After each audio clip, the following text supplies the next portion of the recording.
behavior on that video is inexcusable. I take full responsibility for my actions in that video.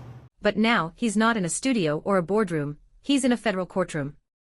Charged under RICO laws usually reserved for mob bosses and drug lords. And leading the legal charge against him, Ben Chu, the same lawyer who helped clear Johnny Depp's name in one of the most watched celebrity trials in history. Mr. Depp built a reputation as one of the most talented actors in Hollywood.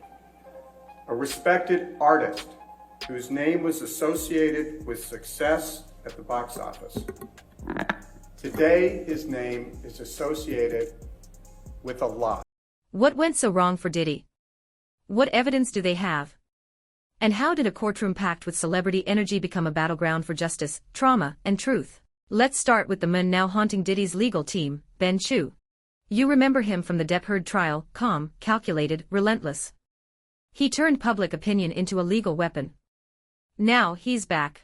You put Johnny Depp on the stand. It's always a high-risk strategy. It worked for you. If you were representing Sean Diddy Combs, would you put him up? Well, we put Johnny up because he was telling the truth. So that was a very easy decision to make, and he had the burden of proof, and frankly, we couldn't have stopped him even if we wanted to, but we didn't want to. Telling the truth as he did over several days, you're not telling the truth, skilled attorneys on the other side are going to puncture that. I believe in that system. I think in this case, I don't think he's got any choice. Given that video, he's got to explain it. He's got to say that he's terribly sorry for it, but that was an aberration. That's not who he is. Chu specializes in high-profile litigation. But this time, it's not about defamation or reputation.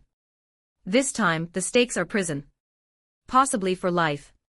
Chu was brought in by the judge, not the defense, to explain to jurors how to stay impartial in celebrity trials. Do you also have a member of the team going through the social media of these jurors, making sure they didn't do anything? I mean, how much research can you do in terms of, did they search for something? Did they say something? I always am curious about that because you come into court the next day and you always hear a prosecutor or defense attorney say, court, we have an issue we would like to bring to your attention. Juror number 5 was looking, it's like, how did they find that out? Is that what happens?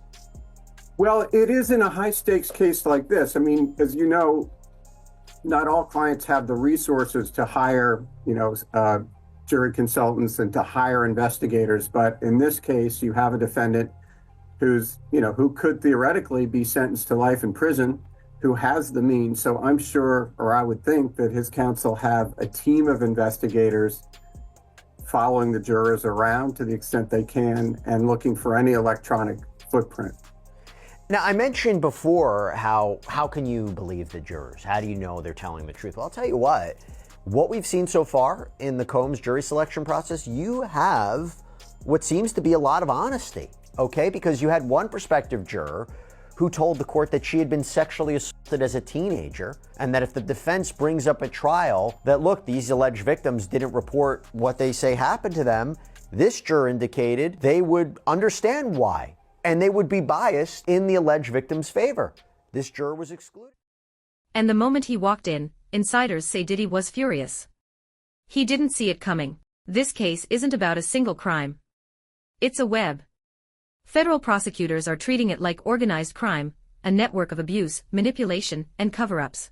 Morning, day 2 of jury selection in the racketeering and sex trafficking trial of Sean Combs, seen in court with graying hair. Federal prosecutors are trying to prove Combs used his power, wealth, and fame to force women into drug-fueled orgies he called freak-offs and then threaten them into silence. The jury questionnaire warning potential jurors there may be evidence of sexually explicit videos, photographs, and language. Many prospective jurors said they had heard of the case and this potentially damning evidence. Video first obtained by CNN showing Combs knocking then-girlfriend Cassie Ventura to the floor of a Los Angeles hotel in 2016 and kicking and dragging her.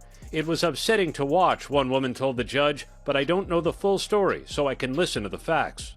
Many prospective jurors said they recognized the names of other celebrities that might come up at trial. Several potential jurors knew of Combs' cultural significance. The woman said she remembered him from Making the Band. A man said he liked to listen to hip-hop in the 1990s. Can't nobody hold me down. When Combs became a chart-topping artist. To remain in the jury pool, all had to say they could be fair. The judge tried to keep things moving, so when the defense asked for a bathroom break, Combs apologized, saying, "Sorry, Your Honor, I'm a little nervous today." According to the lawsuit filed by his ex, Cassie Ventura, Diddy used freak-offs, drug-fueled orgies, to trap and exploit women. These weren't parties. They were control tactics, she claims. Psychological warfare disguised as pleasure.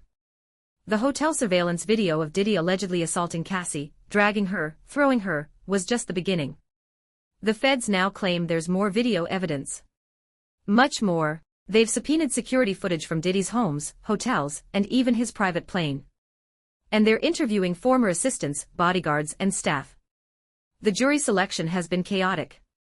Over 160 people screened. So far, 19 jurors have been qualified. The magic number here is 45 because once the panel reaches that number, the prosecutions and Combs' defense lawyers will use their strikes to get this group down to 12 jurors and a number of alternates. Here's what we know about those who have qualified so far. 2 women have said that they have been sexually assaulted decades ago in the past. They were allowed to continue on. And another woman who said that she had once been arrested for shoplifting for stealing a wand from Harry Potter's world at Universal Studios, also in that panel. Several jurors were dismissed, including one who had seen that hotel surveillance video. She had called it damning evidence, and for that reason, the judge had excused her from the panel. Jury selection will continue Tuesday morning until they get to the magic number 45 and go through those strikes. The judge thinks that will happen this week. One man said, "I think he's guilty. Just look at the video. He was removed instantly." One woman admitted she'd been sexually assaulted. She said she'd naturally lean toward the alleged victims. The court ruled she couldn't be fair, and struck her out too. The jury pool is now down to 35. They're aiming for 45 before making final selections, and every single juror will be analyzed, profiled, and prepared to face evidence that prosecutors warn is graphic and disturbing. We're talking photos, videos, testimonies from multiple women, calling this another Weinstein-level reckoning. One major issue: jury tampering. Diddy's team has already been accused of tracking jurors online, watching their posts, looking for bias, which could backfire dramatically in court. If found guilty under RICO, Diddy could face decades behind bars. These aren't slap-on-the-wrist charges. This is federal, and the evidence is stacking up. I seen that too. I seen uncomfortable to my eyes situations for sure. That I don't rock with. You heard me? That's all. I don't rock with it. You know. And when you would see these celebrities at these parties, they was cool with the environment. They was cool with everything. Absolutely, having a ball like it was 1999. So I don't know, bro. I'm talking about celebrities. I'm talking about big time celebrities. You dig? I was just young city. I was just chopper. You heard me?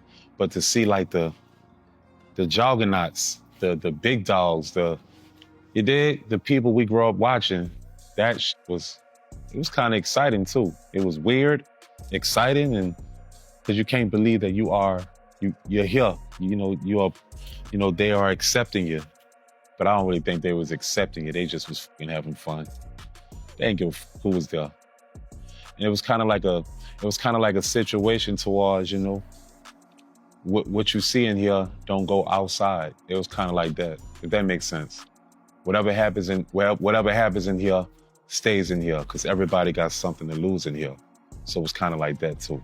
So I guess that made people be okay and willingly able to do whatever they wanted to do in there. You heard me? Because they knew that at the end of the day, it wasn't going to come back out up there. That's why people were so eager and fun to do what they wanted to do in there. Just my opinion. Because everybody has something to lose.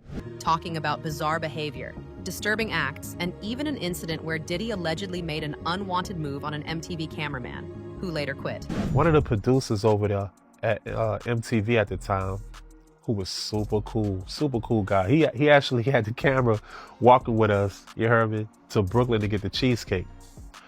The first Art Dialogue interview, you heard me, that I did, he DM'd me, and I definitely talked to him. He was like, "Yeah, bruh, how you been, Chop?" I'm like, I'm straight, bruh. Appreciate you hitting me. Long time. He like, "Yeah, bruh, I appreciate your interview, you heard me, that you did on Art of Dialogue." I said, "Thank you, I appreciate you, bruh." And he was like, "You ever notice why I was shooting with y'all, and then all of a sudden you haven't seen me after that?" And I'm like, yeah, I do. I said, why is that? He said, because one time, Diddy invited me to his office and told me to suck his dick.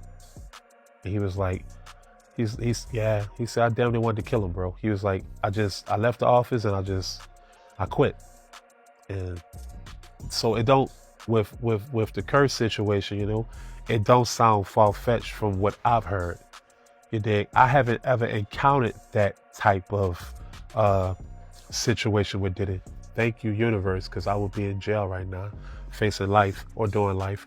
But I haven't encountered that type of Diddy, you dig? But I don't know, bro.